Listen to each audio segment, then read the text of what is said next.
tardes. Hola, buenas tardes. Psicóloga clínica del equipo de coordinación regional de salud mental del SESCA. Además, Bea, vienes de hablar recientemente de este programa en el Consejo de los Diputados. Allí estuviste contando El lunes, todo en ¿verdad? el Congreso. El lunes se presentó un informe elaborado por una oficina de ciencia y tecnología que se creó hace poquitos años. Y en este informe yo participé como experta, y esta oficina lo que hace es elaborar informes a petición de los diputados en temas que quieren asesoramiento de cara a luego a tomar decisiones sobre temas que nos preocupan, como es el que nos preocupa hoy, que es la soledad no deseada y el suicidio. Eso, Bea, ¿se hace a nivel nacional o luego, como hay transferencias a cada comunidad autónoma tiene que vertebrar este tipo de ayuda, o se hace a nivel nacional? Pregunto, no lo sé. ¿Qué tipo de ayudas? La ayuda, estas reuniones que se han tenido el lunes, a la hora de volcar esa ayuda al ciudadano, Claro. Me imagino que se hará a nivel autonómico. A nivel nacional hay diferentes políticas que tienen que ver en concreto con la mejora, digamos, de la salud mental de la población. Hay una estrategia de salud mental que se publicó en el 24. Hay ahora mismo también se está elaborando un plan de acción para la prevención de suicidio, y luego en las comunidades autónomas también hay políticas. La de aquí, por ejemplo, aquí tenemos un plan de salud mental y tenemos una estrategia de prevención de suicidio que se empezó, digamos que se elaboró más o menos en 2018. Fue de las primeras estrategias elaboradas, planes, programas elaborados a nivel autonómico en España. Ahora ya son todas las comunidades autónomas las que tienen su propia estrategia. Y esto en concreto, en el Congreso lo que se presentó es un informe para asesorar a los diputados para que ellos tomen medidas, porque digamos que las medidas de prevención de suicidio tienen que venir a muchos niveles, a nivel nacional, autonómico, local, y luego también en cuanto a legislación, leyes para proteger, por ejemplo, la ley de familias, que está previsto, que está todavía en fase de... que todavía no se ha publicado en el BOE, pero una de las medidas sobre las que se ha hablado mucho son los permisos, por ejemplo, para familiares que puedan cuidar a personas que están en riesgo grave, que puedan quedarse en casa acompañándolas. Entonces, estas son medidas en concreto legislativas, pero para que estas medidas se pongan en marcha, los que hacen las políticas, las leyes en este caso, tienen que estar asesorados por expertos. Fíjense lo importante, ¿no? Cuando aquí les hablamos de la soledad no deseada, cuando escuchamos las historias, cuando pasamos buenos ratos, cuando nos cuentan las cosas, cuando lloramos con ellos, cuando nos emocionamos con nuestros invitados, detrás de toda esa soledad existe un riesgo grande de suicidio. Yo me acuerdo cuando empecé a hacer este programa, me llegaron los primeros datos de suicidio y me quedé francamente impresionado, ¿no? Tú corrígeme, Bea, creo que son el dato diario en España son 11, y algo personas que se suicidan al día. No, entre 11 y 12 personas que se quitan la vida cada día. Cada día. Es decir, cada 2 horas en España, cada 2 horas, una persona se quita la vida. Tú te pones a pensar eso y da mucho miedo. Hablamos de los accidentes de tráfico, hablamos de cantidad de cosas, y no nos damos cuenta que el suicidio tiene un índice de mortalidad terrible. Por eso estas políticas, por eso ese fijarse mucho e intentar atajar todo eso. La soledad no deseada es uno de los caminos que te lleva al suicidio. Más datos que les doy porque es importante tenerlos siempre frescos, ¿no? En la actualidad, 400.000 mayores de 65 años viven en esta tierra, en Castilla-La Mancha. Una cuarta parte, 100.000, viven en soledad. 100.000. Entre ellos, estos. La noche es lo peor. ¿Por qué? No duermes bien. Pues porque estás solo y piensas tonterías y mal. Yo no podía salir de ahí. Mi cabeza no estaba vacía, Claro. no me daba tiempo a pensar en nada. Era eso, me quedé traumatizada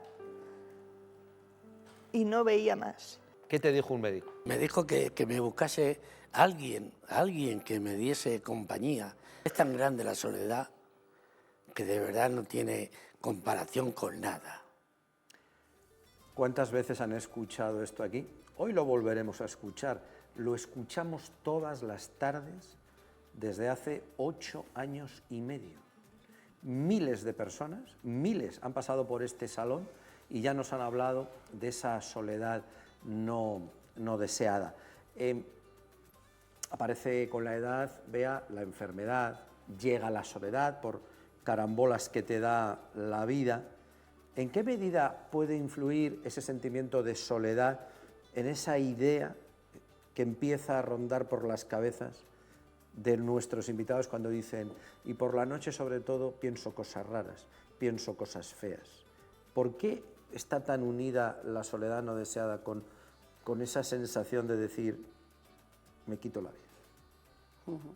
Vale, primero, puntualizar soledad, o sea, estar solo o vivir solo no es lo mismo que sentirse solo, ¿vale? Porque hay muchas personas que viven solas y sin embargo no se sienten solas, y al contrario. Por eso hemos dicho soledad Claro, no deseada. por eso, Ese más que es nada el- para que esa es la quede claro, puntualización fundamental. efectivamente.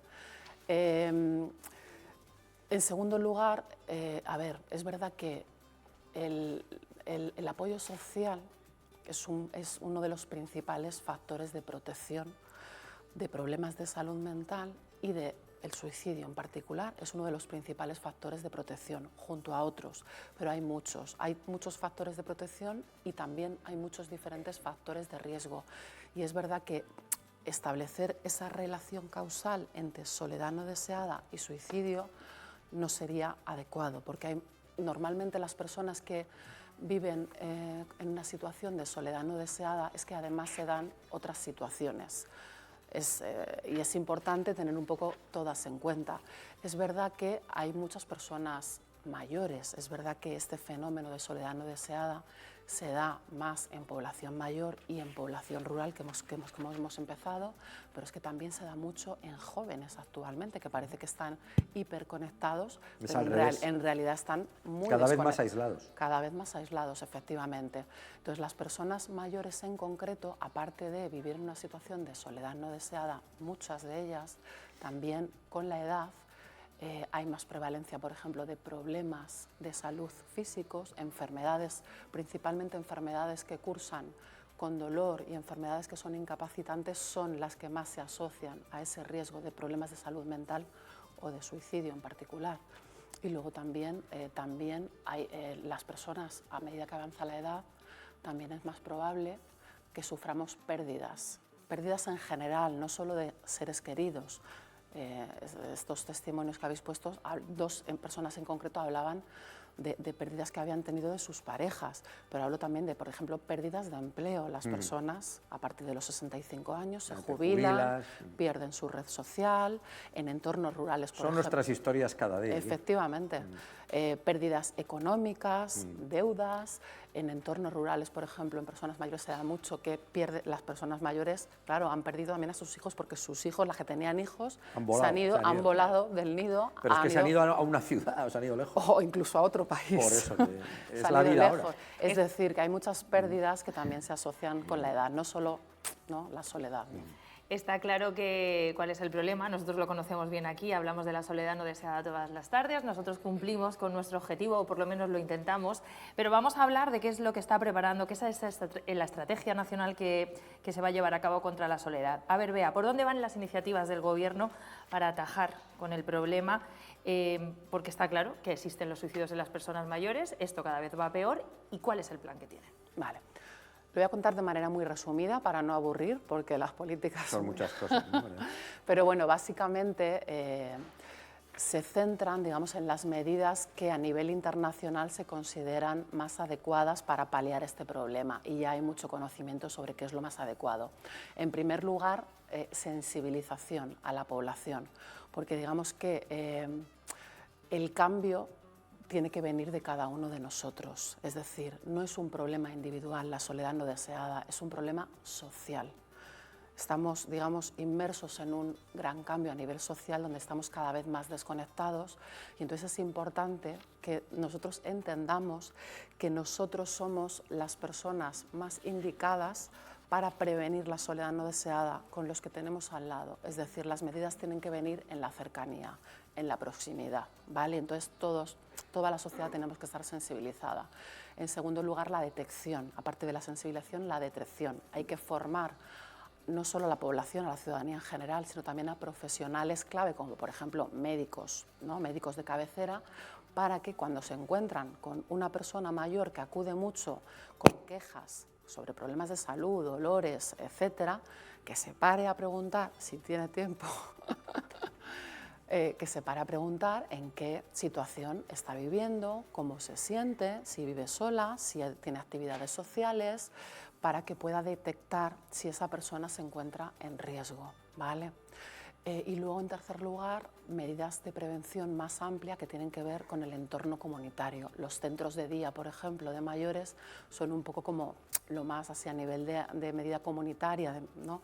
Son un poco lo más conocido, pero luego medidas, por ejemplo, de teleasistencia para favorecer que las personas, aunque vivan solas, puedan permanecer en su entorno, en su hogar, que es donde quieren estar, y puedan estar acompañadas.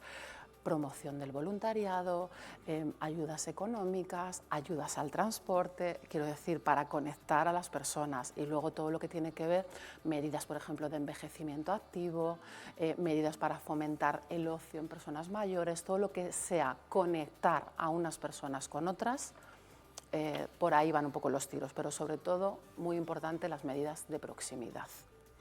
Pues que así sea, Bea, porque creo que ha resumido perfectamente en qué camino tenemos que movernos todos, la sociedad. Todos formamos parte de ese gran conglomerado de personas que vamos cambiando nuestra forma de vida y que tenemos que guiar a los que más lo necesitan a encontrar ese camino dentro de la soledad no deseada. Nosotros ponemos nuestro humilde granito de arena aquí cada tarde desde hace muchos años. Llevamos casi 2.200 programas, ¿no? Y en ese tiempo hemos conocido muchas historias. Tenemos la suerte y también el orgullo de poder decir que hemos ayudado a muchas personas que ahora viven en compañía, que les hemos cambiado la vida y que eso les ha cambiado el rumbo de un futuro a veces preocupante que puede acabar en un suicidio. Pues Bea, muchísimas gracias por haber venido, por darnos mensajes positivos de esperanza, que lógicamente tienen que venir desde la política. Es así, al final la política es la que decide este tipo de cosas en el Congreso, a nivel nacional, en cada comunidad autónoma, en su gobierno, echando una mano a la sociedad y teniendo en cuenta que si tuvimos una pandemia, que todos conocimos cuál era, antes de utilizar la palabra pandemia, yo la empecé a utilizar aquí hablando de la soledad. La soledad también es una pandemia silenciosa que mata, entre otras cosas, a través del suicidio. Luchemos todos contra eso. Gracias, Bea. Gracias, Bea. Gracias.